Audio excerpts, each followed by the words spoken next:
भयाचनामृत दे दो राम, मैं न जानूं दे दो राम। राम राम जय राजा राम, पावन भिक्षा दे दो राम। राम राम जय राजा राम, पावन भिक्षा दे दो राम।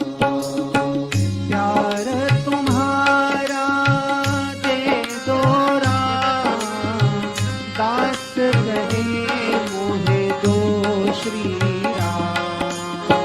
प्यार तुम्हारा दे दो राम, दास कहे मोहे दो श्री राम। संगीत गायन दे दो राम, गान मधुरता दे दो राम। संगीत गायन दे दो राम, गान मधुरता दे दो राम। राम राम जय राजा राम, पावन भिक्षा दे दो राम। राम राम जय राजा राम, पावन भिक्षा दे दो राम। सावधानता दे दो राम, ज्ञान कंठगत दे दो राम। सावधानता दे दो राम, ज्ञान कंठगत दे दो राम। दास कहे सद्गुण भाव, उत्तम गुण मोहि दे दो राम। दास कहे सद्गुण धाम, उत्तम गुण मोहि दे दो राम। राम राम जय राजा राम, पावन भिक्षा दे दो राम। राम राम जय राजा राम, पावन भिक्षा दे दो राम। पावन भिक्षा दे दो राम, दीन दयालो दे दो राम। पावन भिक्षा दे दो राम, धीर दयालो दे दो राम। अभेद भक्ति दे दो राम, आत्मनिवेदन दे दो राम। अभेद भक्ति दे दो राम, आत्मनिवेदन दे दो राम। राम राम जय राजा राम, पावन भिक्षा दे दो राम। राम राम जय राजा राम, पावन भिक्षा दे दो राम। तन्मयता मोहे दे दो राम, अर्थारोहण दे दो राम। तन्मयता मुझे दे दो राम, अर्थारोहण दे दो राम। सज्जन संगति दे दो राम, अरिक्तता मोहे दे दो राम। सज्जन संगति दे दो राम, अरिक्तता मोहे दे दो राम।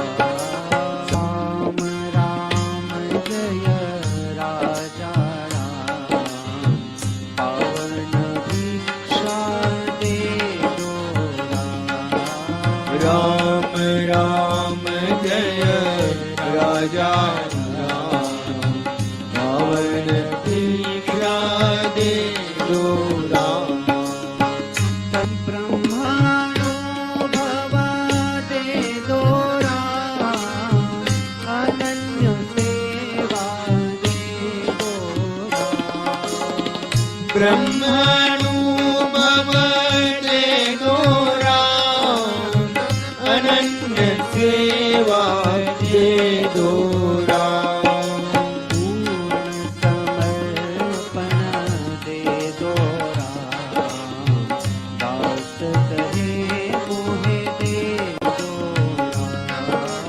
पूर्ण समर्पण दे दो राम दास कहे मोहे दे दो राम राम राम जय राजा राम पावन भिक्षा दे दो राम राम राम जय राजा राम पावन भिक्षा दे दो राम श्री राम जय जय राम।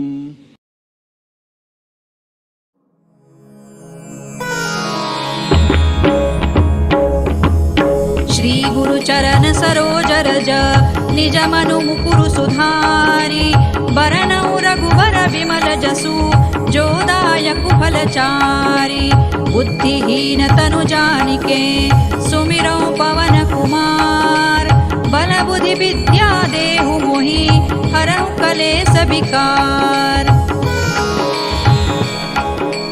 जय हनुमान ज्ञान गुण सागर जय कपीस तिहु लोक उजागर रामदूत अतुलित बल धामा अंजनी पुत्र पवन सुत नामा महावीर विक्रम बजरंगी कुमति निवार सुमति के संगी कंचन बरन विराज सुबेसा कानन कुंडल कुंचित केसा हाथ वज्र और ध्वजा विराजे कांधे मूज जनेऊ साजे शंकर सुवन केसरी नंदन तेज प्रताप महाजगवंदन विद्यावान गुणी अति चातुर राम काज करिबे को आतुर प्रभु चरित्र सुनिबे को रसिया राम लखन सीता मन बसिया सूक्ष्म रूप धरि सियहि दिखावा विकट रूप धरि लंक जरावा भीम रूप धरि असुर संहारे रामचंद्र के काज संवारे लाय सजीवन लखन जियाए श्री रघुबीर हरषि उर लाए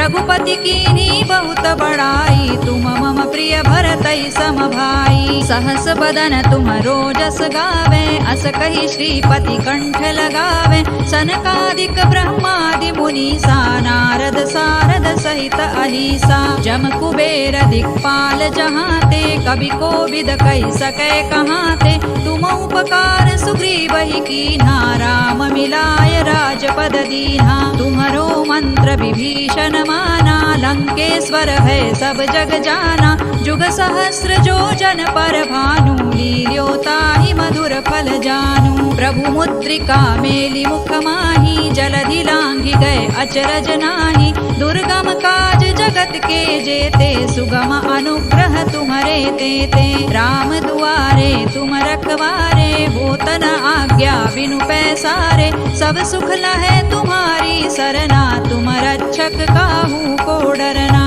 आपन तेज सम्हारो आपे तीनों लोक हांकते कांपे भूत पिशाच निकट नहीं आवे महावीर जब नाम सुनावे नासै रोग हरै सब पीरा जपत निरंतर हनुमत वीरा संकट ते हनुमान छुड़ावे मन क्रम वचन ध्यान जो लावे सब पर राम तपस्वी राजा तिनके काज सकल तुम साजा और मनोरथ जो कोई लावे सोई अमित जीवन फल पावे चारों जुग पर ताप तुम्हारा है पर सिद्ध जगत उजियारा साधु संत के तुम रखवारे असुर निकंदन राम दुलारे अष्ट सिद्धि नौ निधि के दाता असवर दीन जानकी माता राम रसायन तुम्हारे पासा सदा रहो रघुपति के दासा तुम्हारे भजन राम को पा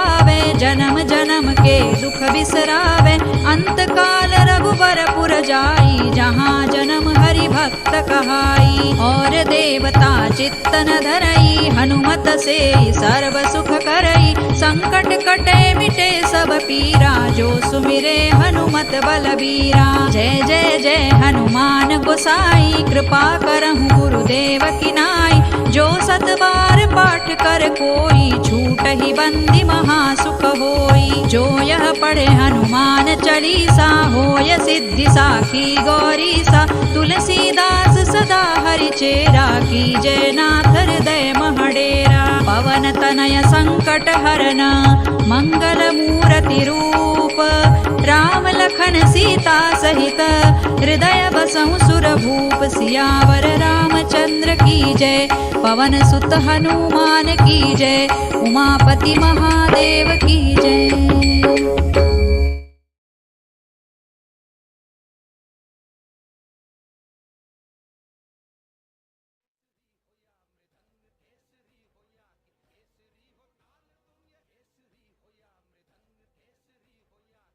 बने हम हिंद के योगी धरेंगे ज्ञान भारत का। बने हम हिंद के योगी धरेंगे ज्ञान भारत का। बने हम हिंद के योगी धरेंगे ज्ञान भारत का।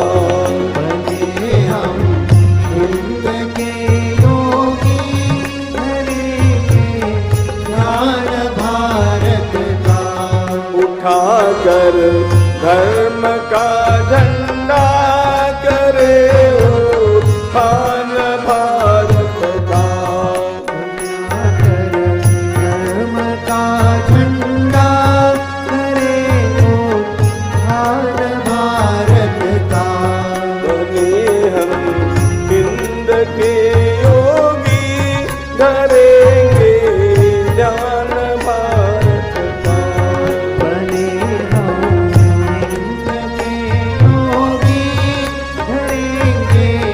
ज्ञान भारत का।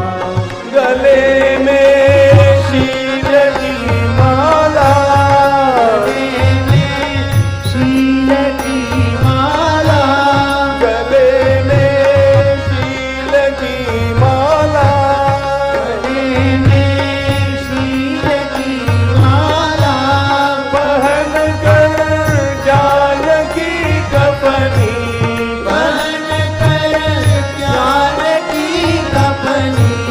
उठाकर धर्म का झंडा करे उत्थान भारत का। उठाकर धर्म का झंडा करे उत्थान भारत का। बने हम हिंद के योगी धरेंगे ज्ञान भारत का। बने हम हिंद के योगी करेंगे ज्ञान भारत का। जलाकर कष्ट की होली। जलाकर कष्ट की होली। जलाकर कष्ट की होली। जलाकर कष्ट की होली। उठाकर इष्ट की झोली। उठाकर इष्ट की झोली। जमा कर संत की टोली करे उत्थान भारत का। जगा कर संत की टोली करे उत्थान भारत का। बने हम हिंद के योगी धरेंगे ज्ञान भारत का। बने हम हिंद के योगी करेंगे ज्ञान भारत का। स्वरों में तान भारत की। स्वरों में तान भारत की।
Jai Shri Krishna to all of you.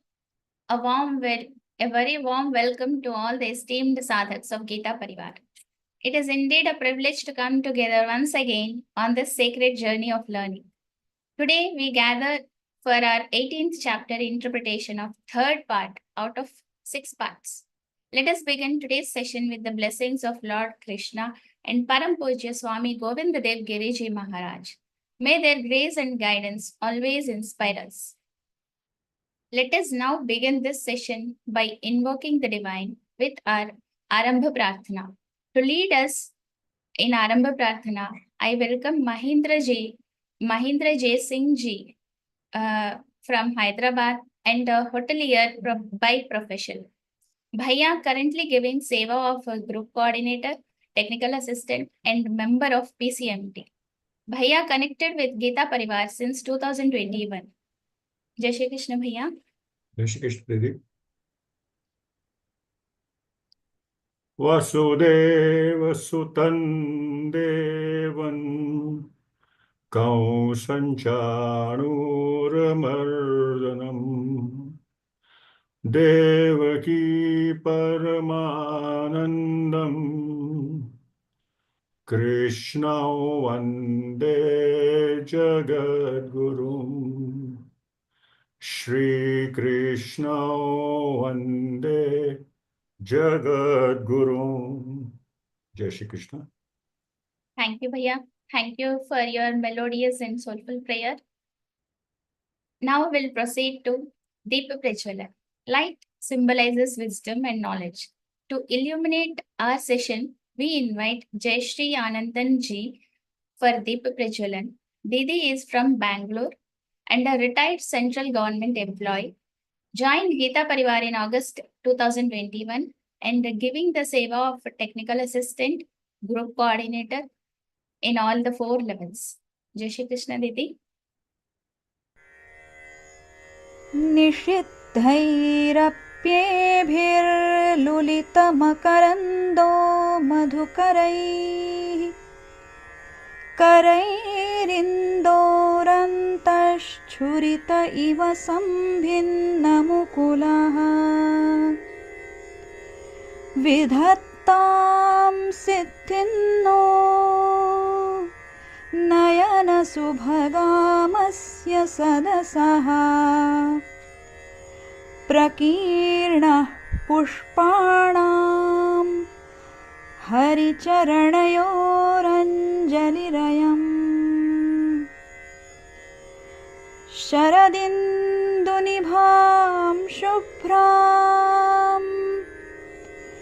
शुभ्रवस्त्रैरलङ्कृतां कलहंसकृतावासां वरदां Sharada नुमः वरदां Sharada नुमः. Thank you, Didi. Thank you for your beautiful Deepa Prajwalan. Now, I would like to announce that Geeta Pariwar presents a golden opportunity to dive into the wisdom of Bhagavad Gita with the launch of our new L1 batch in April 11th, from April 11th, in 13 different languages and 19 flexible time slots. Let your family, friends, and relatives experience the timeless teachings that inspire, uplift, and transform lives. Encourage everyone to register and be a part of this divine initiative. And it is my honor to introduce today's speaker, our respected Vikas Vaidya ji. Bhaiya is a mechanical engineer with a PG DBM and over 12 years of international experience. He owns a small IT company in Pune and is fluent in multiple languages. Bhaiya has been reciting all the 18 chapters of Bhagavad Gita daily for over 5 years. And as a trainer in Geeta Pariwar, Bhaiya is a trainer in Geeta Pariwar and is involved in trainer selection and training sessions. Bhaiya also teaches and conducts discussions on Vishnu Sahasranam and guides Geeta Vratis for the Shrungeri Peeth Geeta Exa. Jai Shri Krishna Bhaiya.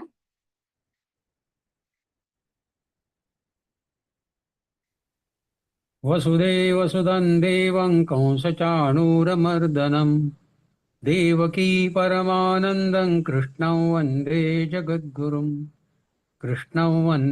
जगद्गुरुं जय Shri Krishna.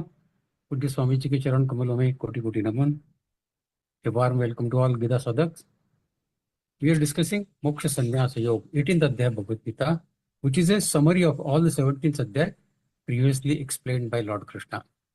Last time we were discussing about Satvarajotamo. Now this discussion will continue about the karta. What is sattvic karta? Paramatma will explain sattvic, rajasic and tamasic karta. So Shlok 26. Mukta sango naham vadi dhrutyusahasamanvitaha siddha siddhyor nirvikara karta sattvika uchyate. The performer, the karta, is said to be in the mode of goodness, karta sattvika uchyate, when he or she is free from egoism and attachment. Mukta sango anaham vadi. No ego, no attachment. And endowed with dhrutyus sahasamanvitaha. He is endowed with enthusiasm and determination. So such a karta is a sattvic karta. And siddha siddhyo nirvikara. This is important. Siddha siddhyo nirvikara karta sattvika uchyate. Siddha siddhyo, that means equipoised in success and failure. He remains sama. Siddha siddhyo nirvikara. Whatever happens, he is nirvikara. So Sri Krishna has earlier mentioned about jnana, about karma, and about the doers are of three kinds. Having described the categories of two of them, that means knowledge and action, jnana and karma, Shri Krishna Bhagavan now moves on to the three kinds of performance of action, that means the kartas. He clarifies that those situated in the mode of goodness are not inactive. Not that they are sitting idle and then they are sattvic karta. They are not inactive. Rather, they work with enthusiasm and determination. Dhrutyus sahasamanvitaha. The difference is that their work is performed in proper consciousness. Sattvic doers are mukta sangha. That means they do not try to cling to the things in the worldly attachments. Nor do they believe that the worldly things can bestow satisfaction to them. Hence, they work with noble motives. That is sattvic karta. And since their intentions are pure, they are filled with utsaha, jheel, and dhruti, strong determination, strong resolve in their efforts. Their mental attitude results in the least dissipation of energies while working, because they are focused, no wastage of energy. Thus, they are able to work tirelessly to fulfill their sublime motives. Though they may accomplish great things, they are anahamvadi, free from ego, anahamvadi. And they give all credit for their success to the God. A sattvic person is in full control of his inner self and not bothered about the external world. We'll see a small story about this. He performs all actions with detached mind as a part of duty. Nishkam karma. He is detached and his all actions, karma, are in conformity with the divine will. He knows what God wants. Failures neither discourage his determination nor does the success inflate his enthusiasm. Siddha siddhyo nirvikara. Therefore, he is always above the ego consciousness. That is sattvic karta. So those who sit all day long, turning the rosary beads, japamala, saying that मैं माला जप रहा हूँ, and justify their idleness. They are sitting on an easy chair with a mala in their hand, relaxing in the relaxing chair. They say, we do this because we are sattvic, we are in sattvic disposition. Mala jap raha hu I am a sattvic person. They are in reality camouflaging the inertia. They are lazy. They don't want to do any karma, so they find it easy option to sit on an easy chair and have a jap mala in the hand and saying that I am a sattvic disposition person. A sattvic person is jealous, full of not excitement but enthusiasm. He is not actionless. He is full of enthusiasm. Moreover, his enthusiasm is coupled with patience. It's coupled with courage. And it's coupled with determination, dhrityu. And this is a wonderful combination. You are devoted, you have patience, you have courage, and you have determination. What else you want to attain Paramatma? These 4 attributes are more than enough. Such a sattvic person even makes God anxious to meet him. Even God says, "Ye kaun banda hai, dekhe to sahi." God becomes anxious to meet such a person. So a small story about this. What is easier? We go looking for the God, or we do something that the God comes and finds us.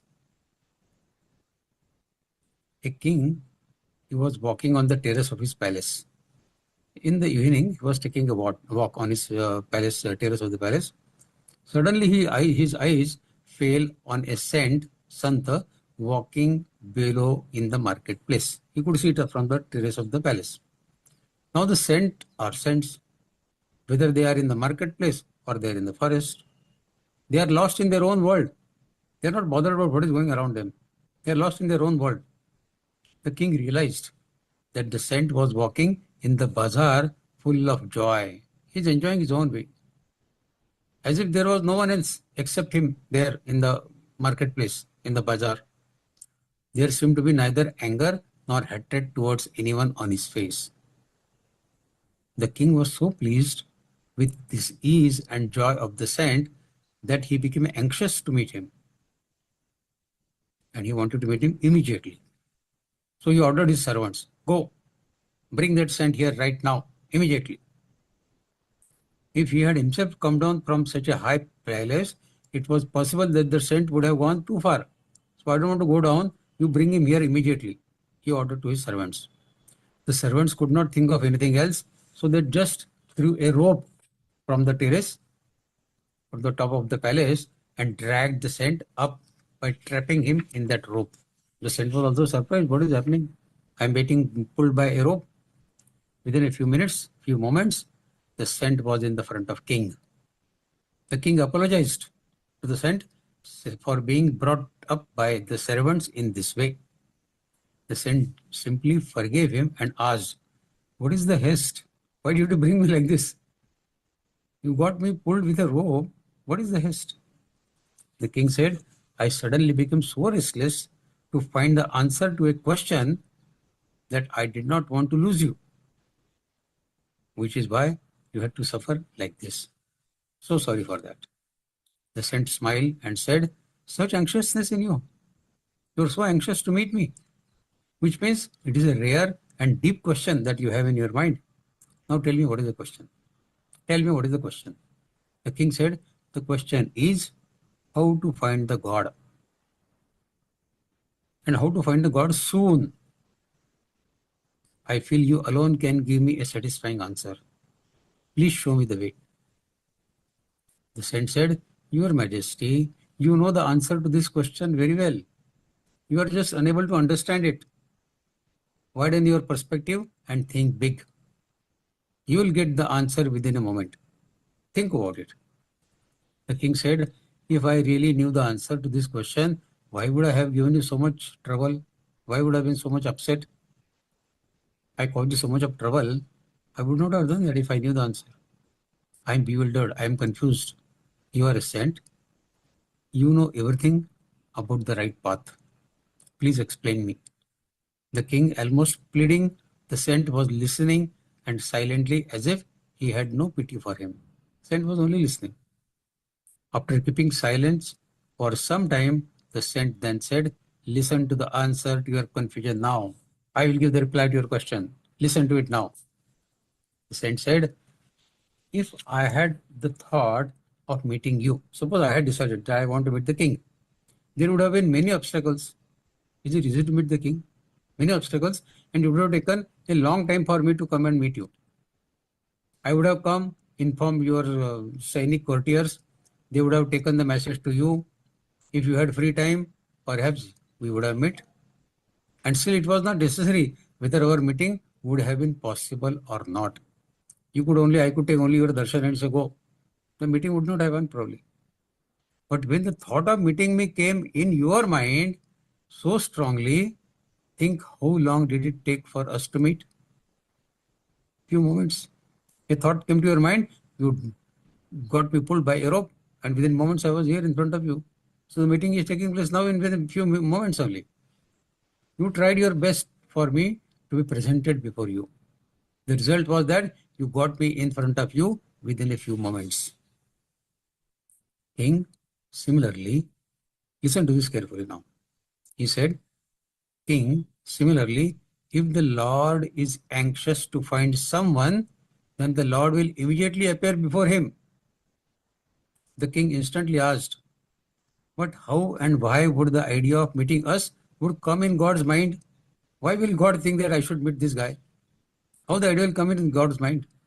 The saint smiled and said, how did you get the idea of meeting me? The king said, when I saw that you were walking in your own tune and you were not paying any attention to the surrounding crowd, noise, market, shops, houses, humans, everything around you. So I was deeply impressed, and that I thought of meeting you immediately. The saint said, this is the only way. You know the answer. This is the only way to attain the God, dear king. In the same way, align yourself to God, being your single objective of life. Do not look at anyone else. Did I bother to look around at the crowd around me? No. My objective is simple, clear. So do not look at anyone else. Make God as your single objective in life. If you cannot live without him, then the Lord will also become anxious to meet you, and he will come to meet you immediately. So this is a great secret the saint has given in simple words to the king, how to get the Lord in front of you. Just desire for him, let it the only desire of your life to meet him. And the God will also say, ये कौन बंदा है जो मेरे पीछे पड़ा है? Let me see. He will come and meet you. Shri Krishna says, the one who is free from attachment, mukta sango, free from ego, anahamvadi, full of fortitude and enthusiasm, dhritisah samanvidaha, actions happen effortlessly through such a person. However, remember that it is not necessary that every time all actions of such a sattvic person will be successful. He also meets failures. But when faced with failures, such a person is not dejected. That means neither does the success make him jump in joy, nor does the failure makes him distressed or dejected. Thus, such a performer of action, that means such a karta, who stays equanimous, equipoised in success and failure, is known as sattvic karta, the doer in the mode of goodness. So this was sattvic karta. Now what is Rajasic karta?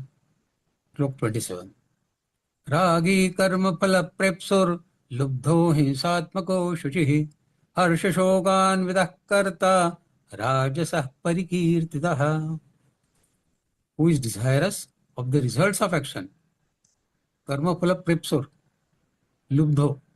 He is desirous of results of action. He is desirous of karma phala, who is motivated by action and repulsion, is greedy, has the habit of causing pain to others, himsatmako, is of impure nature, ashuchihi, and affected by happiness and grief, harsha shokanvita. Such a person is Rajasic. So the attachment to the material propensity is the hallmark of a Rajasic person. He is always busy piling assets after assets and fueling his material prosperity. एक घर हो गया, दूसरा चाहिए, दूसरा हो गया, farm house चाहिए, एक गाड़ी, दूसरी गाड़ी, मारुति हो गया, BMW, Jaguar, all that. So jealousy, flamboyance, false pride, and the tendency to inflict pain to others mark the nature of Rajasic person. His mind is not steady because of selfishness, and such a mind can never be pure.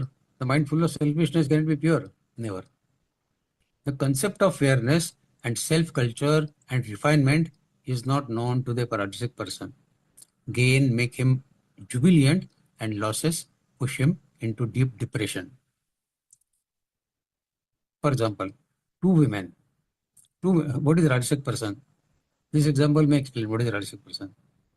Two women met up after a long time, and as normally friends do, they started inquiring about each other's families. How is your family? How is your family? All that. On inquiring how her sick brother was, the other started crying loudly. Oh my God, the chap is no more, you know. Oh, how much we miss him. How we despair his death. She wailed very loudly, heartbrokenly.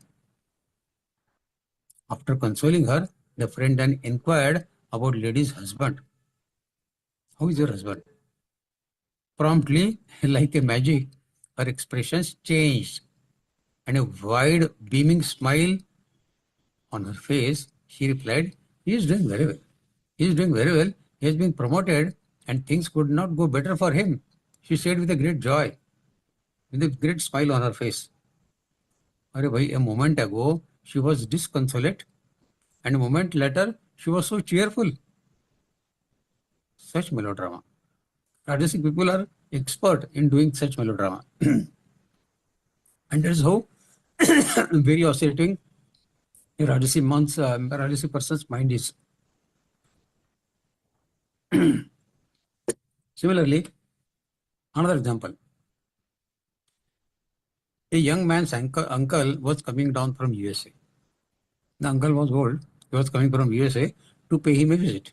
Over the phone, the uncle informed his nephew that he was getting some latest gadgets, latest laptops, latest domestic robo, some designer's cloth, and an expensive watch.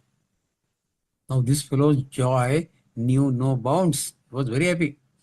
He could barely contain his excitement and said, Uncle, you are most welcome. Finally, the uncle arrived. He had brought along all the promised gifts for his nephew, so the chap welcomed his uncle with great gusto, great enthusiasm. But soon the uncle declared that he would return to USA only after a year and wanted to spend 1 full year in India with his nephew. Well, as you can imagine, the nephew's whole world crashed on hearing this. Why this uncle is not going back like a normal guest after 8, 10, 15 days, staying here for me for a year? 1 year staying here, my God. In a flash of second, the intense joy changed into intense grief. Rajoguna. Moreover, the Rajoguni is always carrier of greed. And you cannot stay still when you are consumed by greed. You are always on the move, restlessly hankering after this and that, such that instead of eating what one has on his plate, a Rajoguni will eye what the others have on their plate, wanting what others have. We also experience this, honestly. We also experience this when we go to a restaurant for lunch or dinner. When our plates are served by the waiter, we look at the plates served on the adjoining table and think, oh, why I did not order that? This happens. If this comes to our mind, we can say, I am a Rajoguni person. This is a Rajoguni thought. So while sattvic workers, sattvic kartas are motivated by the desire for spiritual growth, Rajasic kartas are deeply ambitious for materialist enhancement. They do not realize that everything here is temporary and will have to be left behind one day. Agitated with immoderate rag, that rag means anurag, attachment to the mind and senses, they lack the purity of intention. They are convinced that pleasure seek is present in worldly things. Pleasure is only attaining material things. Hence, never satisfied by what comes their way, they are lubdha. Lubdha means greedy for more. When they see others succeeding or enjoying more than them, they become hinsatmakaha. They don't like somebody getting more joy than them. So they become hinsatmakaha, enviously bent on injury. To fulfill their ends, they sometimes sacrifice morality and hence becomes ashuchi. Ashuchi means impure. When the desires are fulfilled, they become elated, very happy. And when they are unsuccessful, they get dejected. In this way, their lives becomes harsha shoka anvitaha. That means a mixture of delight and sorrow, delight and sorrow, delight and sorrow. So this is a Rajasic karta. Now what is tamasic karta? Next shloka 28. Ayukta prakrutastabdha shato naishkrutiko lasaha vishadi dirgha sutri cho karta tamasa uchyate. Shri Krishna Bhagavan says, a performer, a karta in the mode of ignorance, in the mode of darkness, is one who is whimsical, unrefined, arrogant, cheat, insolent, lethargic, depressed, and lazy. My God, all negative qualities. Whimsical, unrefined, arrogant, cheat, insolent, lethargic, depressed, and lazy. Shri Krishna now gives description of tamasic karta. Their mind is blotted with negative obsessions. Thus they are ayukta. Ayukta means undisciplined. The scriptures give injunctions regarding what is proper and what is improper. What is your kartavya karma and what is prohibited karma. That our scriptures give injunction on that. But tamasic kartas are stabdha. That means they are obstinate. They are stubborn in their own views. They don't want to understand what is proper and what is improper. Because they have closed their ears and mind to the reasoning. They don't see any reasoning. Thus they are often shashta. Shashta means they cunning. Naiskritika. That means dishonest, vile in their ways. They are prakruta. Prakruta means vulgar. Because they do not believe in controlling their animal instincts. Though they may have duties to be performed, they see the efforts in performing those duties laborious and painful. And so they are alasaha. That means they are lazy. And dirghasutri, procrastinators. That means a simple, short job, they make it long and long and long and complicated for no reason. A sattvic person will start the job, say in one day. This tamasi fellow will take 25 days to even start the job. And when it starts, it goes at a snail speed. So these ignorable and base thoughts impact them more than anyone else. They realize that I am lagging behind too much. But instead of repairing the ways, they become vishadi, unhappy and morose. So a tamasic mind is indolence, insolence, greed, lust and listlessness. He builds castle in the air but does nothing in practical terms. If you don't want to take proper action in proper time, he indulges in cheating and lies. A tamasic person is self-destructive and threat to others. Śrīmad-Bhagavadgītā also describes types of performance of actions. Bhagavad also explains this. Sattvica karako sangi rangando rajasa spritaha tamasa spriti vibhranshto nirguna apashrayaha. A worker who is detached is sattvic in nature. The one who is excessively attached to actions and its results is Rajasic. One who is devoid of discrimination is tamasic.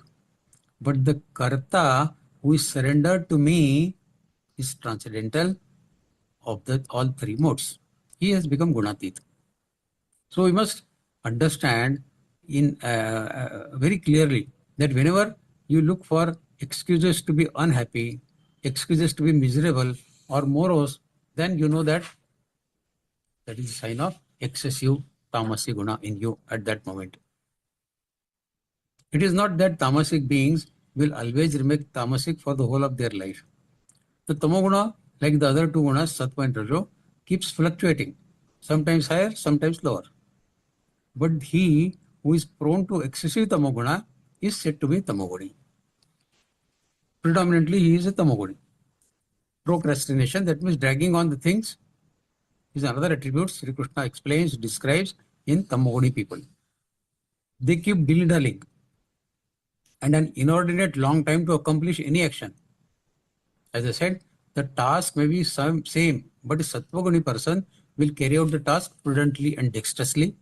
A rajoguni, on the other hand, will perform the task in a haste and hence finishes the work in a hurry and rather carelessly sometimes. But a tamoguni person is lazy and hence will go on putting off. आज करे सो कल कर, कल करे सो परसों, इतनी भी क्या जल्दी है, जीना है बरसों. That is his logic. So keep delaying, and even when he finally starts the task, it is done at a very, very slow speed. So this is tamasic karta. So to recapitulate, enumerating the traits of tamoguni person, Shri Krishna says, those who are considered uncouth, envious, harmful to others, prone to moroseness, lethargy, and procrastination, such people are said to be tamasic kartas. Now buddhi. Buddhi and dhruti. Paramatma will explain three types of this also. Shlok 29. बुद्धिर्वेदन्ततश्चैव गुणतस्त्रिविधं शृणु प्रोच्यमानमशेषेण पृथक्त्वेन Dhananjay. Shruno. Hear now, Arjuna, hear from me of the distinctions of intellect, buddhi, and distinctions of determination, resolve, strong resolve, dhruti, according to the three modes of prakriti, material nature, that means sattva. I describe them in detail. Prochyamano or Sheshena. I will not give anything balance. I will explain to you in details. So it has already been explained by Shri Krishna that the egolessness, firmness, and detachment. Egolessness, firmness, and detachment are the essentials of a sattvic reality. No experience or action in sattvic without these is possible. Intellect is the main power at the disposal of every human being. That is an asset given to us by the Lord. And this guides us on the proper path. To follow it till the end is the rule of dhruti. बुद्धि के दिमाग में एक विचार आता है, but how to follow it up till it meets up the ultimate objective? That is the job of dhruti, the resolve, the determination. This firmness is also of three kinds: sattvic, rajasic, and tamasic. Human mind always oscillates, but a firm intellect, that means which is having dhrutya as well as buddhi, is very useful for success in spiritual life. You should have buddhi and you should have that dhrutya also. Intellect is also of three kinds: sattvic, rajasic, and tamasic. Buddhi and dhriti, these two factors impact the quality and quantity of work that we perform in our life. They not only propel karma, but also control and direct it. Buddhi is the faculty of discrimination, viveka, that distinguishes between right and wrong. Dhriti is the inner determination to persist in accomplishing the karma undertaken despite hardships and obstacles on the way. So determination is equally important. Shri Krishna is therefore now volunteering to explain these virtues in details, buddhi and dhriti. What's the buddhi? Slok 30. Pravrittincha nivrittincha karya karye bhaya bhaye bandham mokshancha ya vetti buddhi sa partha sattviki. The intellect, the buddhi, is said to be in the mode of goodness. That buddhi is considered to be sattvic, partha, when it understands what is proper and what is improper action. प्रवृत्तिंच निवृत्तिंच, किस में लगे रहना है और किस में से withdraw करना है. प्रवृत्ति एंड निवृत्ति.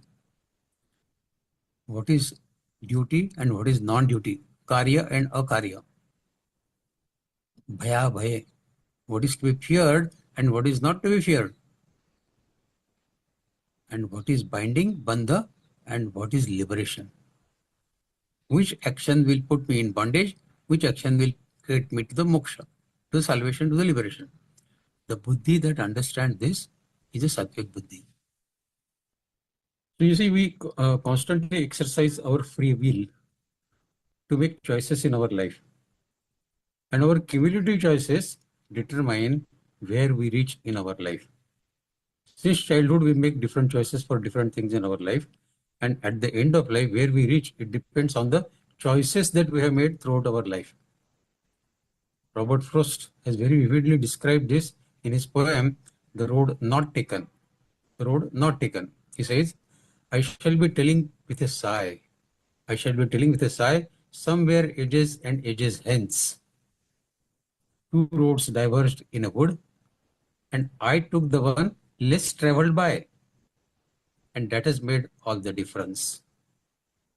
So this poem explains that the road we take, it determines where we reach. The choices we make, it determines where we reach in our life. So to make right choices, we need a developed faculty of discrimination, viveka buddhi. The Bhagavad Gita itself was spoken to Arjuna to equip him with the power of discrimination. What is right and what is wrong? At the outset, Arjuna was confused about his duty. His inordinate attachment to his relatives had clouded his judgment regarding proper and improper action. He thought by killing them, I'll be incurring sin, while the reality was reverse of it. By running away from battlefield could be a sinful act. Feeling weak and fearful and in utter confusion, Arjuna had surrendered to Lord and requested him to enlighten him about this duty. What is my duty? Through the divine song of wisdom, Bhagavad Gita, Lord Krishna helped Arjuna develop his power of discrimination. Until Sri Krishna finally concluded in this adhyaya only, in slok number 63, which we'll see after a few days, Iti te dhyanam akhyatang guhyat guhyataram maya vimrushayit dasheshena yathechasitata kuru. I have explained to you the knowledge that is more secret than all secrets. Guhyat guhyataram. Ponder over it deeply. Vimrushayit dasheshena and yathechasitata kuru. And then do as you wish. Freedom is yours. Even then, Paramatma says to Arjuna, freedom to act is yours. I have done my job telling you the Gita. No, whether to act on it or not is your choice. So the mode of goodness, it illuminates the intellect with its light of knowledge, thereby refining its ability to discriminate between the right and wrong of the things, right and wrong of the actions, and right and wrong of the sentiments. The sattvic intellect enables us to know which actions are proper and which are to be avoided. So let us know. It also lets us know. The sattvic buddhi also lets us know what to fear for and what to ignore. It explains to us the reasons for the shortcomings in our personality and also reveals the solution for them. So you see, the sattvic buddhi, it always follows the path of nivritti, not pravritti. What is the difference between pravritti and nivritti? Nivritti is the path of creative and spiritual orientation and actions. Pravritti is the path of material enjoyment and material progress. So a sattvic person, he withdraws from this pravritti and he gets engaged himself in nivritti. Fear and blurred judgment are the marks of a selfish mind, because such a mind is motivated and apprehensively calculative. Sattvic intelligence, being sharp, shining, and knowledge-based, is bold and faultless, always aiming at good and creative things. People having this discriminative power are most successful even in everyday life. People having sattvic intelligence can make quicker progress on the spiritual path as well. Right action is that which is in accordance with the scriptures, in accordance with Bhagavad Gita, and in accordance with the Guru Upadesha. Wrong action is that which is opposed to this principle.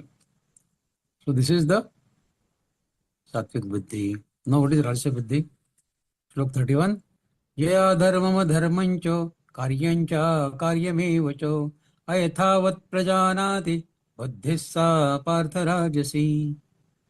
The intellect is considered in the mode of passion, that means Rajasic buddhi, when it is confused between righteousness, dharma, and unrighteousness, adharma. When it cannot distinguish between worthy, right, and unworthy, wrong actions. That buddhi is Rajasic. So dharma is that path which conforms to our elite scriptures, our shrutis. Our elite scriptures are shrutis.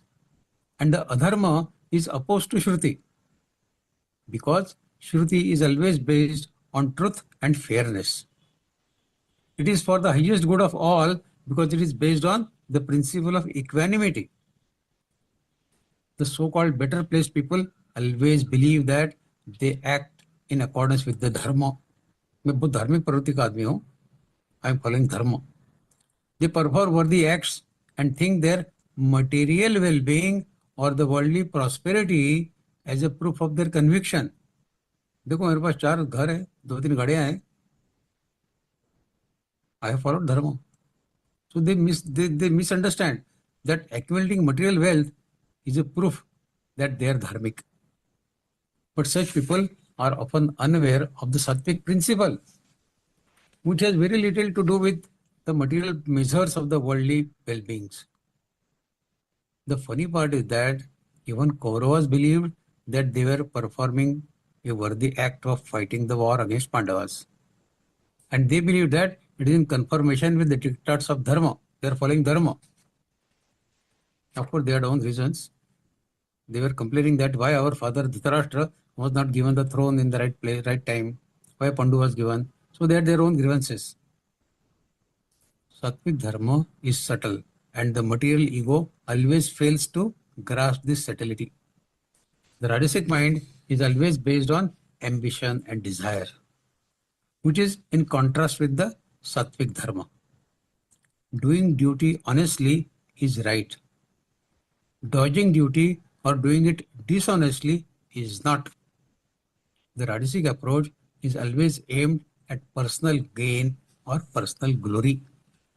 So the Rajasic intellect, it becomes mixed due to personal attachments. At times, it sees clearly what is right and what is wrong. But when the self-interest comes into play, it becomes tainted and confused. They ignore what is right and what is wrong when the self-interest comes into picture. For example, there are people who are always very, very competent in their profession. Say IT people, very competent in profession, but very childish when it comes to family relationships. They succeed on the career front, but fail miserably on this front because of their attachment to their career. And this attachment prevents them from proper perception and proper conduct. The Rajasic intellect, colored by attachment and aversions, likes and dislikes, is unable to make out the proper course of action. It becomes confused between the important and trivial. What is important they consider trivial, and what is trivial they consider very important. It becomes confused within them. It gets confused in the permanent and transient things, the valuable and the worthless things. So that is Rajasic buddhi. Now what is tamasic buddhi? Slok 32. Adharman dharma mitya manyate tamasavrata sarvarthan viparitanshcha buddhissa partha tamasi. That intellect which is shrouded in darkness, imagining irreligion, adharma, to be religion, dharma. What is adharma? They say no, this is dharma. And what is dharma? They say no, this is adharma. And perceiving truth to be untruth is of the nature of ignorance. That is tamasic buddhi. So the tamasic intellect is without the illumination of sublime knowledge, ajnana, ignorance. Hence, it misconstitutes adharma to be dharma. For example, a drunk is attached to the intoxication that alcohol provides. Hence, his poor intellect, covered with fog of darkness, ajnana, cannot even perceive the sheer ruin that brings on himself by this action. So much so that he does not even mind selling his valuables to get his next bottle. In the tamasic intellect, the faculty of judgment and the ability for logical reasoning are lost. So the tamasic psychology is most often rooted in wrong and perverted ways. A tamasic person indulges in actions which are cause of pain and grief to others as well as to himself, as he misunderstands the truth to be false and false to be truth, vice versa. His approach to life is based on falsehood, which lands him in a vicious circle of self-destruction. So tamasic person, he is doing the action which will destroy himself ultimately. So these were 3 buddhis, sattva, raja, tamo. Now what is dhruti? Sattvic dhruti. Slok 33. Dhrutya yaya dharayate manah pranendriya kriyaah yogenabhyabhicharinya dhrutissa partha satviki. That steadfast willpower, dhruti, strong resolve, that is developed through yoga and which sustains the activities of mind, the prana, that means the life air, and the senses. Partha is said to be the determination, dhruti, in the mode of goodness. That is sattvic dhruti.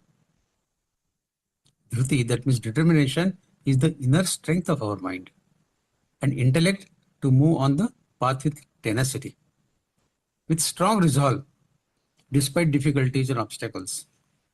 Dhruti is what keeps our vision focused towards our objective, towards our goal, and mobilizes the latent hidden power that we have in our body, mind, and senses and intellect to overcome apparently the insurmountable impasses on the journey to get that objective of life. Without dhruti, it is not possible to cross those obstacles. Shri Krishna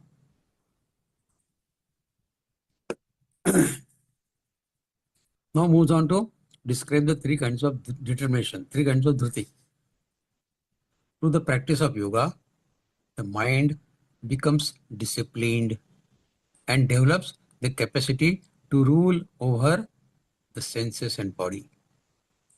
The steadfast willpower, the dhruti, that develops when one learns to subdue the senses, discipline the prana, life air, and control the mind, is sattvic dhruti. Determination in the mode of goodness. Yoga is extremely important as it leads to equanimity of mind, which is master achievement. Equanimity of mind is a master achievement. Samatma yoga uchyate. One who has followed this principle is a yogi himself. In second adhyaya, Krishna said this, Samatma yoga uchyate. So there may be various techniques of yoga, but the most effective is the pranayam. Pranayam makes your mind purified and your body also purified. Such a wonderful technique, simple technique, which when done correctly can control and regulate the mind and senses as well.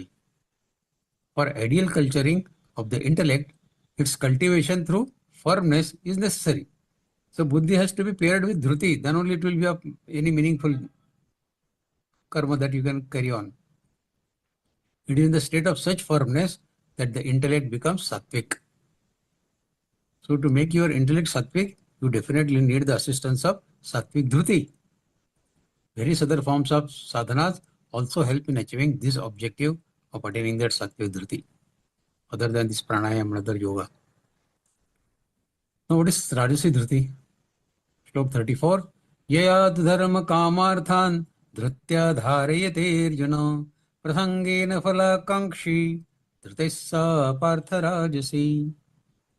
The steadfast willpower, firmness, resolve, dhruti, by which one holds on to his duty, pleasures, and wealth out of attachment and desire for rewards, Arjuna, is the determination in the mode of passion. That is Rajasic dhruti. The crux of Rajasic dhruti being that it is devoid of the desire for moksha. It is devoid of the desire for moksha and is always glued to the causes of material prosperity. That is Rajasic dhruti. Worldly recognition and ego-inflated publicity. The people of Rajasic firmness for worldly gains and possessions undertake religious and social programs also sometimes and ceremonies. The theme of Rajasic firmness is excessive accumulation, personal glorification, and enjoyment. That is the main objective of their life. Whatever karma they perform, objective is this only. The determination, the firmness is not found exclusively in yogis only. Worldly minded people are also staunchly fanned by their desire to delight in the fruits of their efforts. That is also dhruti, that is also determination, to get cling to your karma phala. They are focused on enjoying sensual pleasures, acquiring wealth, and accumulating other materialistic rewards. And since money is the means for acquiring this, such people cling to money in their whole life. Shri Krishna says, that determination fueled by the desire for enjoying rewards is in the mode of passion. That is Rajasic Dhriti. Now what is tamasic Dhriti? Slok 35. Yaya swapnam bhayam shokam vishadam madame vacho na vimunchati durmedha pratissa partha tamasi. The intellect, resolve, rather the unintelligent resolve is said to be in the determination, that is the mode of ignorance. Unintelligent resolve.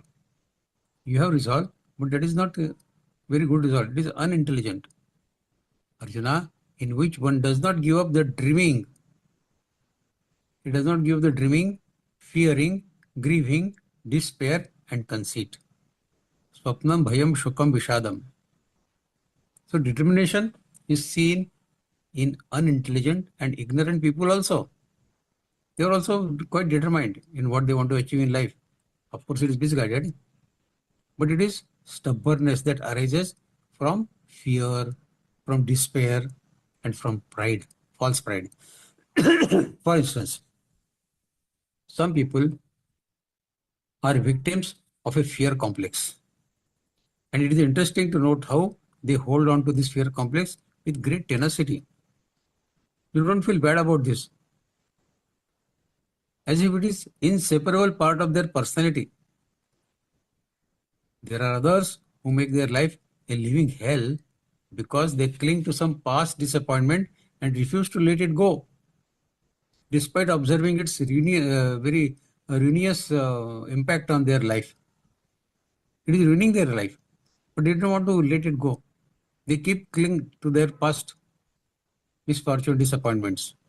Some insist upon quarreling with all who hurt their ego and its imagined conception, a misconception of themselves. Sri Krishna states that determination based on such stubborn clinging to the unproductive thoughts. Kya milne wala hai? You go in the past and think about the disappointment that you got in the past. Is it going to change your future? Is it going to change your present?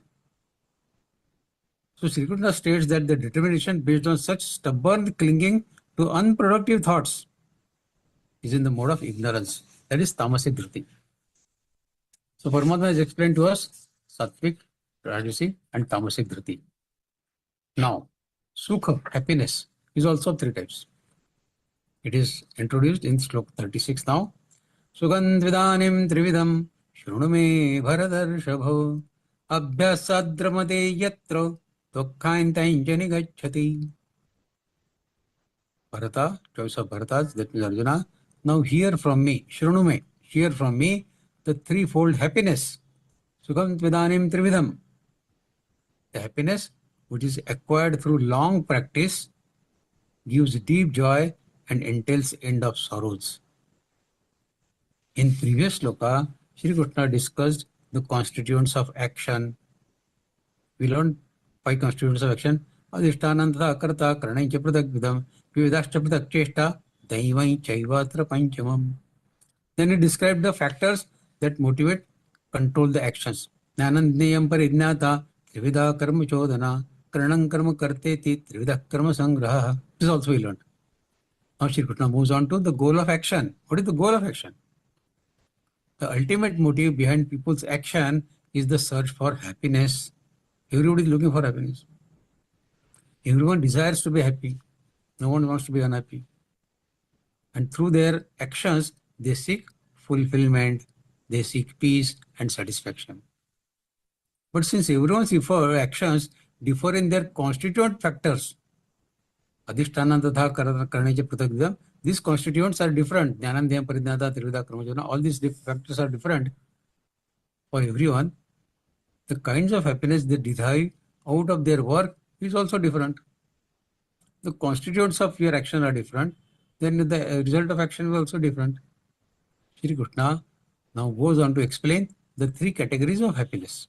Oh, happiness can also be of 3 types. In life, everybody experiences momentary happiness. This type of happiness is instinctive. Any pleasant experience causes this feeling and any unwelcome experience causes revulsion or unhappiness. This everybody knows. But the lasting happiness, which also entails loss of sorrows and grief, is an altogether different experience. Lasting happiness. It is a great feeling indeed. It comes through long spiritual practice and then it lasts forever. It is a great treasure of unique happiness. It is so different from usual feeling of everyday life, which worldly incidents and events they can cause. So the worldly happiness is temporary, transient. It comes and goes. The happiness which we earn through spiritual sadhana is permanent. How is that? Paramatma will explain in sattvic, rajasic, and tamasic in all these three facets. Sattvic. Sloka 37. Yattadagre vishamiva pariname mritopamam tat sukham sattvikam proktam atma buddhi prasadayam. This sukh is sattvic sukh. Which sukh? That which seems like seems like poison at first. Yattadagre vishamiva. Agre vishamiva. Agre means in the beginning it appears like poison, but tastes like nectar in the end. Pariname amrutopamam. So in the end, you realize that it was not vish, it was not poison, it is amrut. That happiness is said to be in the mode of goodness. It is generated by pure intellect that is situated in the self-knowledge, Atma-jnana. The Indian, that gooseberry, that is avla, everybody knows what is avla, is one of those superfoods that are very beneficial for health. Amla mein vitamin C hai, a lot of things we know about thanks to WhatsApp. It has vitamin C of more than 10 oranges. That is what they say. But children dislike this amla because it has a bitter taste. Parents in the North India encourage their children to eat it. Amla khao, amla khao, amla khao. Saying, आमले का खाया और बड़ों का कहा बाद में पता चलता है. आमले का खाया और बड़ों का कहा बाद में पता चलता है. The benefits of these eating of amla and advice of the elders are experienced in future at a later stage. In the beginning, you may not like it. Interestingly, after eating amla, in just a couple of minutes, the bitterness disappears and it starts tasting sweet. And the long-term benefits of consuming vitamin C are undoubtedly numerous. In this shloka, Shri Krishna says that happiness in the mode of goodness, that means sattvic sukh, is of the same nature like avla. It seems bitter in the short term, but tastes like nectar in the end. The Vedas refer to the happiness in the mode of goodness as Shreya. Shreya is sattvic happiness, which is unpleasant in the present but ultimately beneficial. Yattadagre vishma pariname amritopamam. In contrast to prayer, which is pleasant in the beginning but ultimately harmful. On Shreya and prayer, Upanishads say that these are the two paths, Shreya and prayer. One is beneficial and the other is pleasant. Difference between beneficial and pleasant. These two human beings have different ends. The pleasant is enjoyable in the beginning but ends in pain. The ignorant are trapped to the pleasant and then they perish. But the wise are not deceived by its attractions. They choose the beneficial and finally attain the ultimate happiness. So Shreya and prayer. Thus the sattvic happiness is like poison in the beginning because the rigor, the hard efforts involved in attaining that spiritual realization is very high. Those of you who have started attending Gita classes, you remember when you first attend L1, 12th and 15th Adhyay, when all your friends, all your colleagues were enjoying either the afternoon nap or evening walk somewhere or morning walk somewhere or watching TV serials. They were enjoying their life. This is what you thought. And you were spending time in Gita. You thought, what is boring, very boring here. They are enjoying. I am sitting here in Gita class, listening to Vivechan also. So Vishimiva, in the beginning Vishimiva, but now you realize what ultimate happiness we have got after you started learning Gita. Pariname Amritopamam. So this sukh now what you are having is sattvic sukh. Is sattvic sukh. As I said, this sattvic happiness is like poison in the beginning because of the hard efforts involved in attaining that spiritual realization is very high. But once it has been attained, it is an investment lasting beyond death. Beyond death. This investment what we are making in Bhagavad Gita is going to help us beyond death. Because it is not subject to any time frame. It is kalatit. This happiness is kalatit. This lasting and unique happiness is the reward of spiritual efforts, which involves cultivation and elevation of prana, mind and senses to the spiritual level.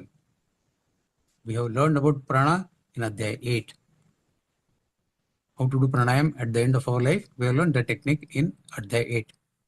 But the limitation prayers cannot fetch it. If you try to imitate somebody, imitation cannot fetch it. It exists in the core of heart. This message has been given by Lord Krishna in earlier Adhyayas also. In second Adhyaya, 64th sloka, Paramatma says, Ragadvesha viyuktaistu vishayanendriyaischaran atmavashyar vidayyatma prasadamadi gacchati. You get at God's grace prasad. And in slok 21 of 5th Adhyaya, Bhayaspararshesh saktatma vindatyatmani yat sukham sabrahma yoga yuktatma sukham akshayamashnute. So this matter has been discussed by Lord Krishna previously also, and since 18th Adhyaya is a summary of all earlier Adhyayas, Paramatma is again reminding us about this. Okay, Shlok 38. What is Rajasic Sukha? Vishendriya sanyogat yattagre mutopamam pariname vishamiva tatsukam rajasam srutam. Happiness is said to be in the mode of passion, that is Rajasic Sukha, when it is derived from the contact of senses with the sense objects. Shabda, Sparsha, Rupa, Sagandha. When your senses meet the sense objects and you get happiness out of it, that is Rajasic Sukha. Such happiness is like nectar in the beginning, but poison in the end. Opposite of sattvic. It is like nectar in the beginning and poison in the end. Rajasic happiness is experienced as a thrill that arises from the contact between sense and sense objects. You see something, you like it, whether it is good for you or bad for you, that is not the point of discussion. You get happiness out of it, ultimately it turns out to be a bad thing for you. So it becomes a wish for you in the end. But the joy is as short-lived as the contact itself. You're listening to some good thing, which you feel is good, satisfying to your mind, but it ends. The message doesn't remain permanent. It leaves in its wake greed, anxiety, guilt, and a thickening of the material illusion. Even in the material world, for meaningful accomplishment, it is necessary to reject Rajasic happiness as a reminder to steer him away from immediate but misleading joys. Temporary joys one has to avoid even in material field. One of our prime ministers, he used to keep these lines on his desk from the poem Stopping by Woods on a Snowy Evening. The poem's few lines of poems are like this. The woods are lovely, dark and deep. The woods are lovely, dark and deep, but I have promises to keep and miles to go before I sleep. And miles to go before I sleep. So the path to lasting and divine bliss lies not in indulgence, but in renunciation, in austerities, and in discipline. We must know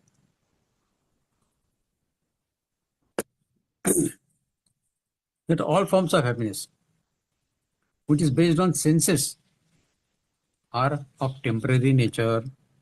After the first immediate contact between sense and their respective sense objects, the result may cause happiness, but afterwards it causes pain and sorrow. Young people may not easily agree with this conclusion. The reason for that is because they have the vigor of youth, and secondly, they are ignorant of the spirit generated or the soul caused happiness. They have not understood what is soul happiness and what is the soul caused happiness, which is the real nectar. So they have not tested the real nectar. They don't know even what is real nectar. They think getting involved in material enjoyment is the nectar. That is what they feel amrut. Before which the sense born happiness area, for them it's a mere triviality. In fifth adhyay and also in fourth adhyay, Paramatma has explained this very well.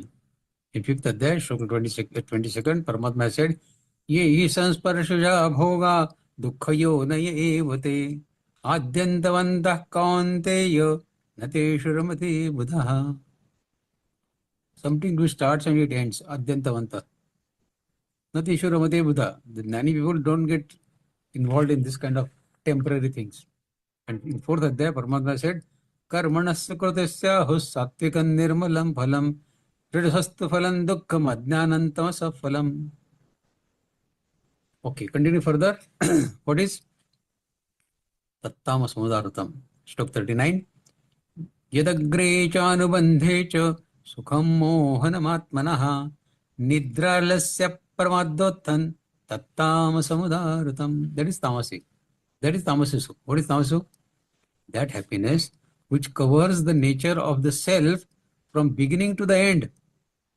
It doesn't want to get bothered about self, soul, and which is derived from sleep, nidra, laziness, alasya, and negligence, ajnan, is said to be in the mode of ignorance.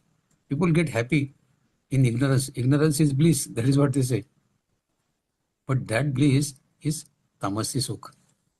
The tamasic is of the lowest kind and is foolishness from beginning to end. It's full of foolishness. This tamasic sukh is full of foolishness from beginning to end.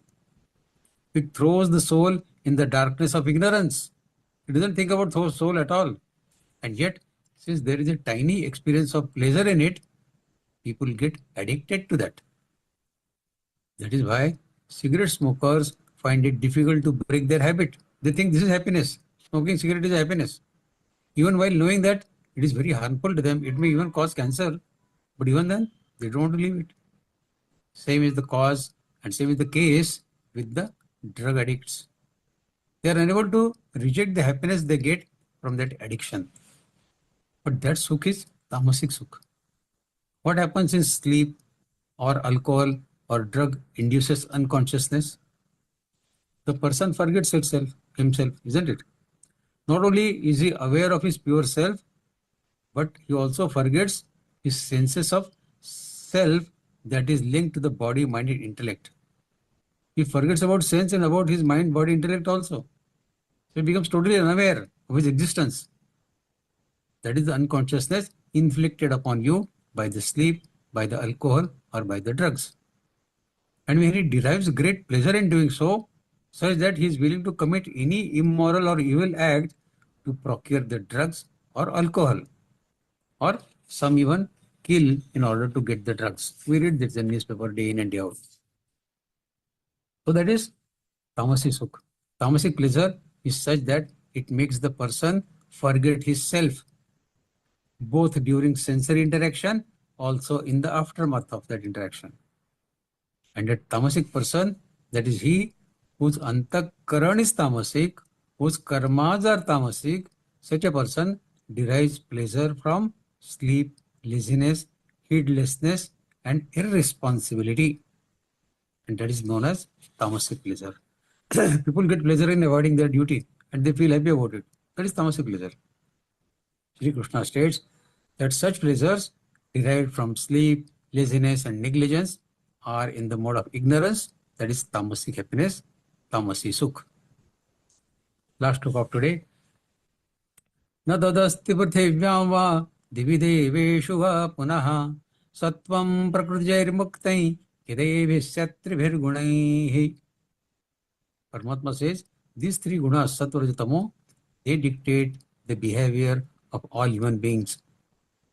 And the scope is not limited only to earth, but Paramatma says no living being on the earth or the highest celestial abodes, Swargaloka also, of this material world is free from the influence of these three modes of nature.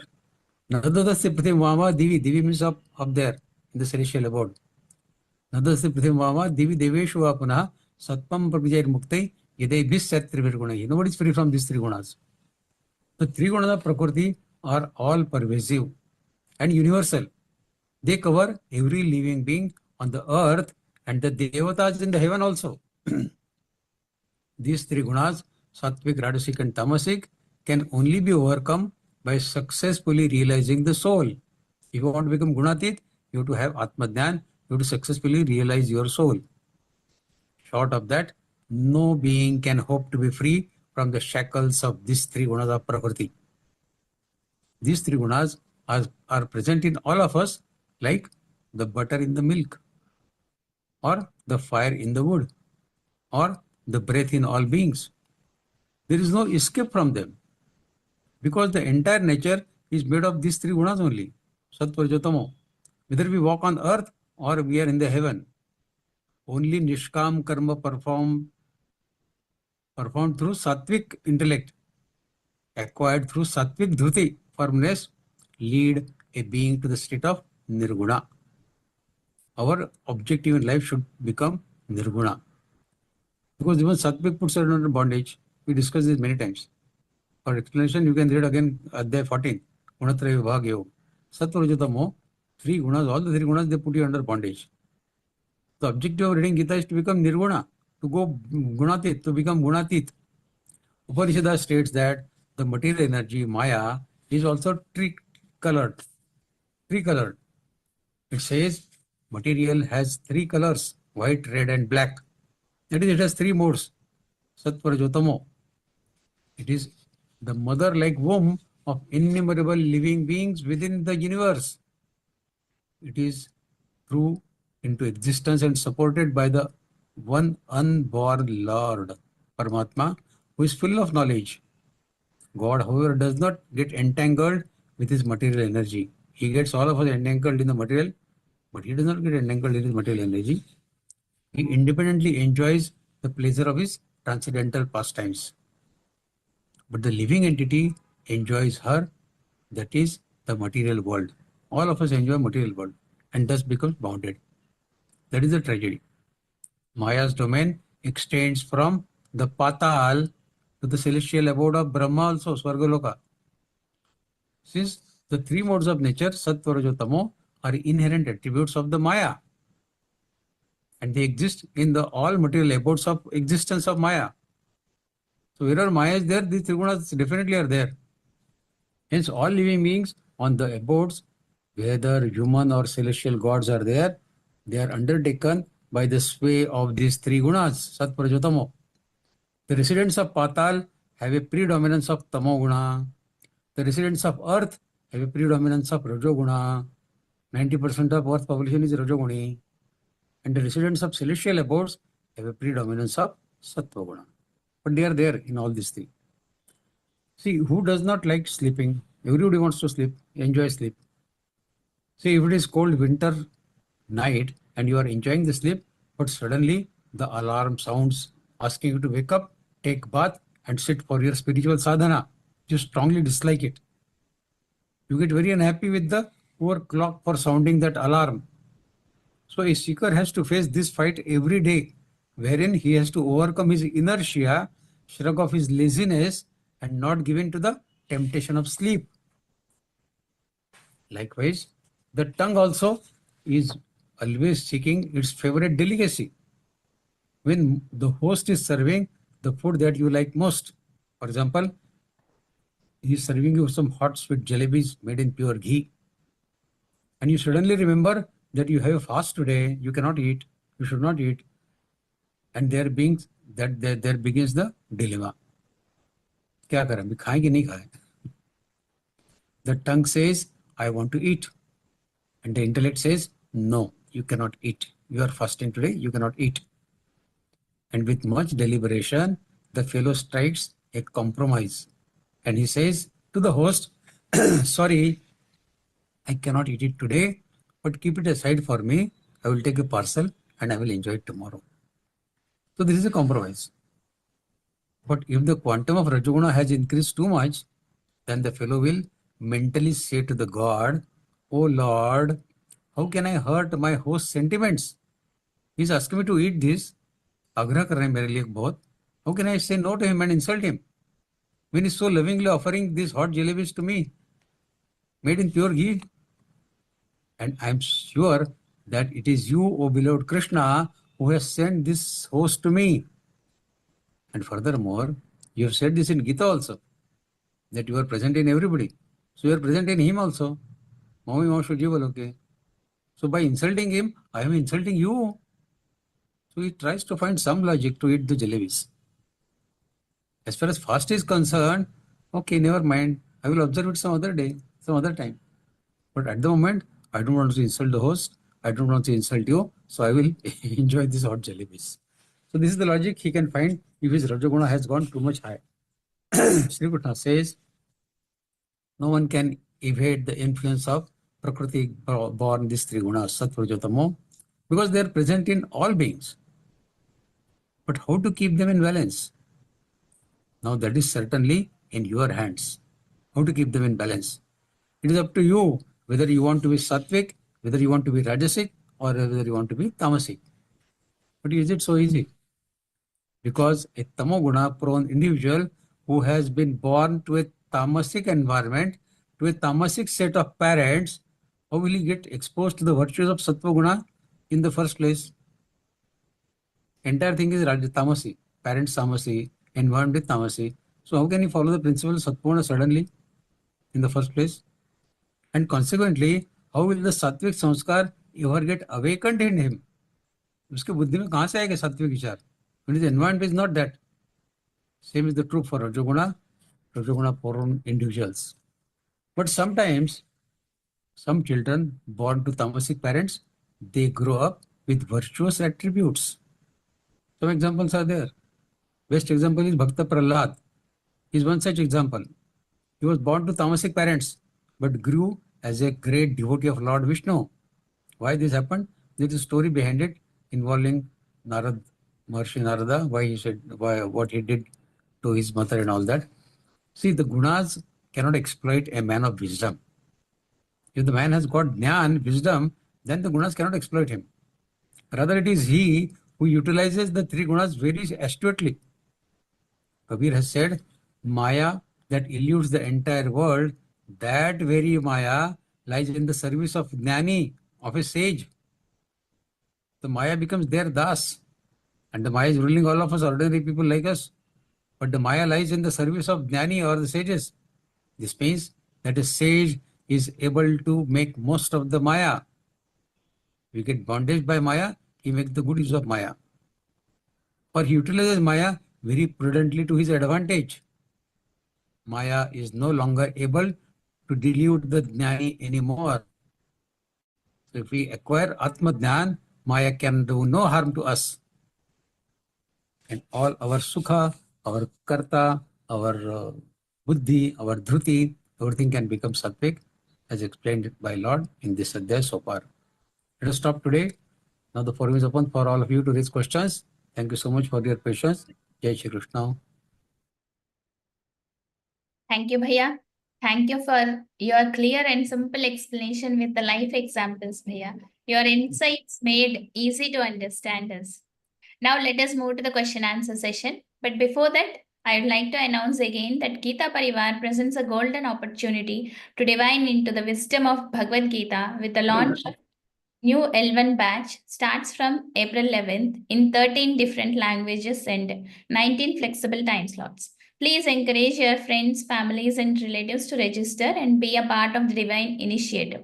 And kindly share the Vivation link with your loved ones and encourage them to join in the Vivation sessions in large numbers. Now we'll move to the question answer session. Please turn on your videos and raise your hands for your doubts.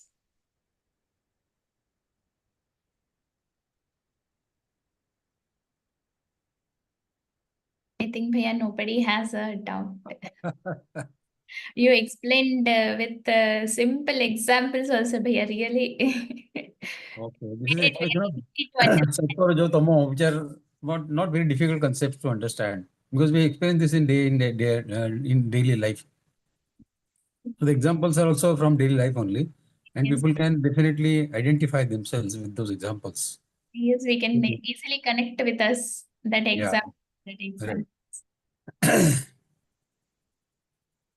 So if you Right. have any questions, you can raise even in the next session on the entire Adhyaya, 18th Adhyaya or any Adhyayas of Bhagavad Gita. If you have any questions, feel free to ask. These Viveka Satras are conducted by Gita Pariwar to clarify your doubts. Because in the classes when we teach the shlokas, we cannot explain so much in details, isn't it? We basically teach only how to read the shlokas, how to make proper pronunciation of Sanskrit. But this kind of explanation you can get only in Viveka Sutras. So this is an opportunity for you to raise your questions. If you have any questions of any on any of the shlokas, any of the words of Bhagavad Gita, then you can raise those.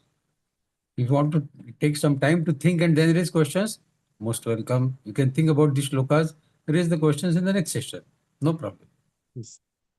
Actually, what I have to ask is that the basic tendencies which we have inherited, there Yeah. are difficulties in changing the ways, very basic tendency which is got into us.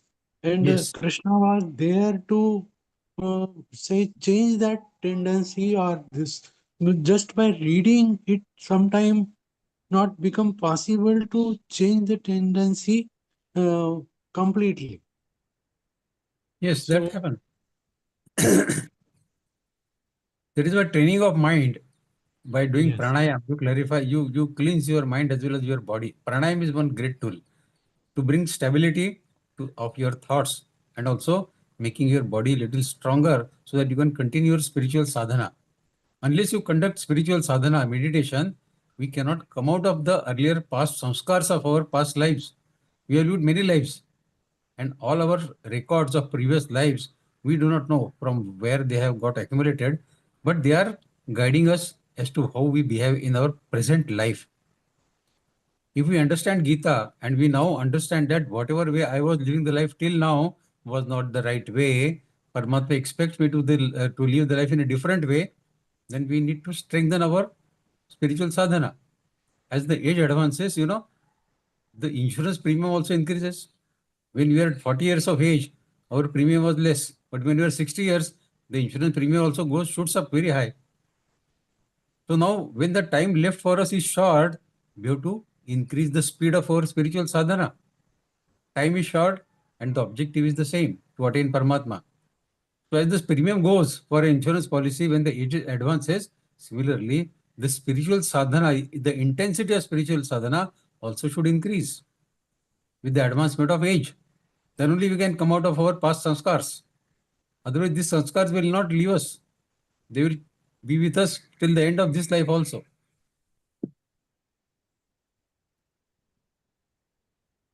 Bhaiya, please unmute yourself. yes. I think that sometimes that willpower that we Yeah, need to overcome the pull of the tendency is yes, lacking, and we are not able to lift ourselves and get that kind of a control which will right. not deviate Very right. You us. have said it And very correctly, Prakashji. yeah, That is that willpower. That willpower is called as dhruti. When we yes, discuss buddhi and dhruti, that dhruti is that willpower only. yes, The buddhi can think of sattvic thoughts, but there has to be willpower, no, to continue with yes, that sattvic thought. So unless your yes, willpower is strong, you cannot continue with that. That's why the buddhi and dhruti, they go in hand. If your buddhi is yes. sattvic but dhruti is not, then it is not of much use. Oh, Your buddhi and dhruti both should be good. So your thought should be good and your willpower also should be strong. Then only you can come out of your past samskars of past lives or even of this life to oh, attain the objective of Bhagavad Gita. yes. Willpower need to be trained to improve, is it not? Yes. That's why Yes. when the alarm goes at 4:30 or 5 o'clock in the morning, the first Yes. thought that comes to mind, you have to kill that thought. That can I lie down for another 10 minutes? That thought, as soon as comes to your mind, you have to kill that thought and get up first. Once you get Yes. up, then the sleep definitely goes off. then you don't want to sleep again. But the first thought itself, if you kill right at the time, right in the time, then you are on the right path. But if you take a chance, let me lie down for another 10-15 minutes, then you are gone. So that willpower has to be generated through practice. And such simple things can develop the willpower in us. Once you get up one day at the when the alarm sounds, then the next day your willpower will be strong. Yesterday I got up, so today also I will get up. So that kind of training of willpower has to be done of the mind. Then only we can increase our willpower of attaining what we really want to attain in our life. Thank you. Thank you. Thank you. Malati ji? Jai Sri Krishna Bhaiya. Jai Shri. My question, I was very fortunate to have been raised in India by great grandparents, parents. They were all very sattvic in my mind at least. And they've taught me everything that I'm listening to and trying to practice. Now I'm living in a very, maybe it was always the case, I don't know, in a very Rajasic world, in a different country. My kids are, because we were taught not to show any bhedbhav, I gave them the freedom to choose their paths. And the world has become very, very Rajasic. How do I keep teaching? And is it my duty at this age? My youngest child is 34. So I'm no longer raising them. I'm done raising them. But is it not my duty to continue to, I guess, teach my grandchildren or some sattvic thing, because they are too busy doing their professional things? And how do I do that? And my second part of the question, which pranayam techniques do you recommend on a daily basis? I do Nadi Shodhana and Brahmari and just normal in and out. But what do you recommend? You do Bhastrika also. Bhastrika. Yeah. This Bhastrika also you do. 3 sets of at least 20. 3 sets of 20 of Bhastrika if you do, along with your Brahmari and Nadi Shodhan, they are more than enough. So these 3 pranayams are good. Bhastrika, Brahmari, and then Nadi Shodhan. These 3 are good. And coming back to your first question, to change the habits when the boys or girls are already of 34 years of age is not an easy thing. But when you are having a good family dialogue with your family members, you can ask them, are you really happy in your life? With all material pleasures that you are enjoying, are you really happy? Mentally, are you at peace of mind? Or should I tell you another technique to bring peace of mind? They will be interested in knowing how to bring peace of mind, because everybody wants to look for the peace of mind and the happiness of mind. Taking that clue, then you can probably start telling them a few techniques that we have learned in Gita.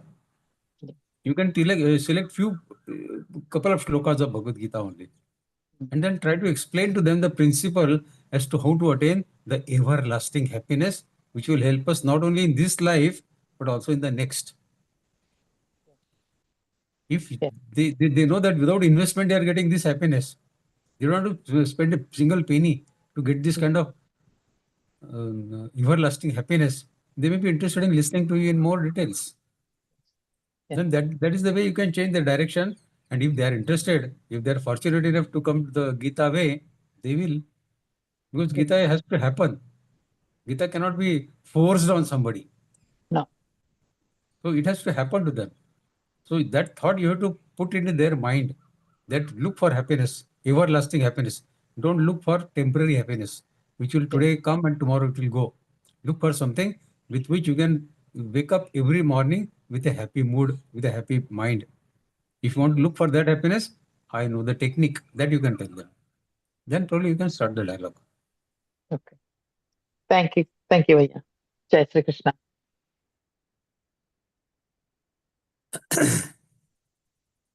Any more questions, please?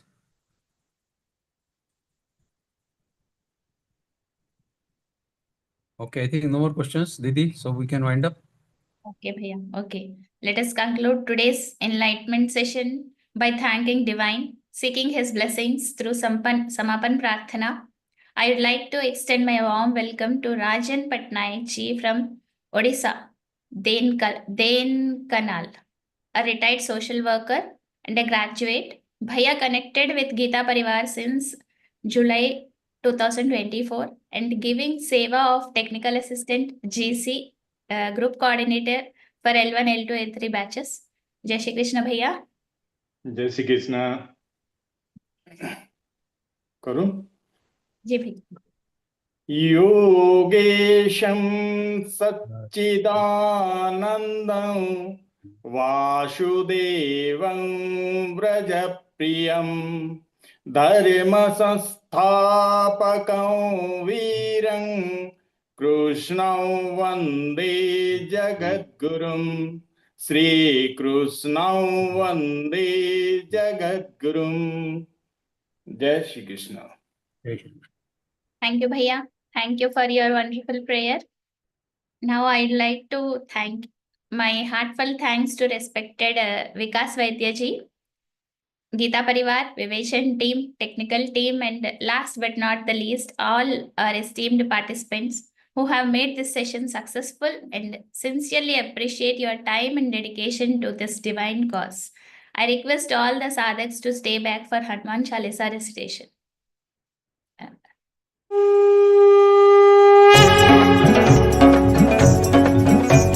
Shri गुरु चरण सरोज रज निज मन मुकुर सुधारि बरन रघुबर बिमल जसु जो दायक फलचारि बुद्धिहीन तनु जानिके सुमिरौ पवन कुमार बल बुद्धि विद्या देहु मोहि हरहु कलेश विकार.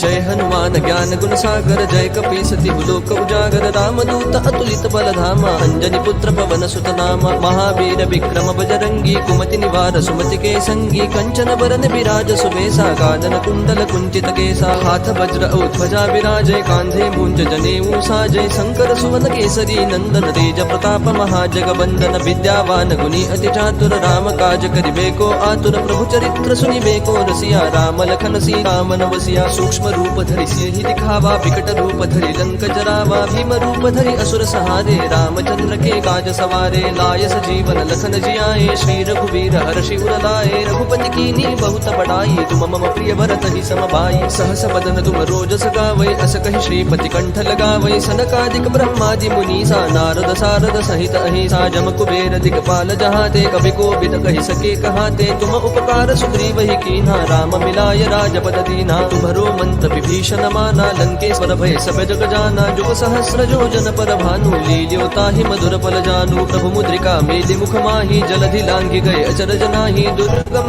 काज जगत के जेते सुगम अनुग्रह तुमरे तेते राम दुआरे तुम रखवारे होत न आज्ञा बिनु पैसारे सब सुख लहै तुम्हारी सरना तुम रक्षक काहू को डरना आपन तेज समारो आपै तीनों लोक हाकते कापै भूत पिशाच निकट नहीं आवै महावीर जब नाम सुनावै नासै रोग हरै सब पीरा जपत निरंतर हनुमत बीरा संकट ते हनुमान छुड़ावै मन क्रम वचन ध्यान जो लावै सब पर राम तपस्वी राजा जिनके काज सकल तुम साजा और मनोरथ जो कोई लावै सोई अमित जीवन फल पावै चारों जुग प्रताप तुम्हारा है पर सिद्ध जगत उजियारा साधु संत के तुम रखवारे असुर निकंदन राम दुलारे अष्ट सिद्धि नो निधि के दाता असबर दीन जानकी माता राम रसायन तुम्हारे पासा सदा रहो रघुपति के दासा तुम्हारे भजन राम को पावै जन्म जन्म के दुख बिसरावै अंत काल रघुवर पुर जाई जहाँ जन्म हरि भक्त कहाई और देवता चित्तन धरई हनुमत से सर्व सुख करई संकट कटई मिटई सब पीरा जो सुमिरई हनुमत बलबीरा. जय जय जय हनुमान गोसाई कृपा करहु गुरुदेव की नाई जो सत बार पाठ कर कोई छूट ही बंदी महासुख होई जो यह पढ़ हनुमान चालीसा होय सिद्धि साखी गौरी सा तुलसीदास सदा हरि चेरा की जय नाथ हृदय महडेरा पवन तनय संकट हरन मंगल मूर्ति रूप राम लखन सीता सहित हृदय बसहु सुर भूप सियावर रामचंद्र की जय पवन सुत हनुमान की जय. जय श्री कृष्ण.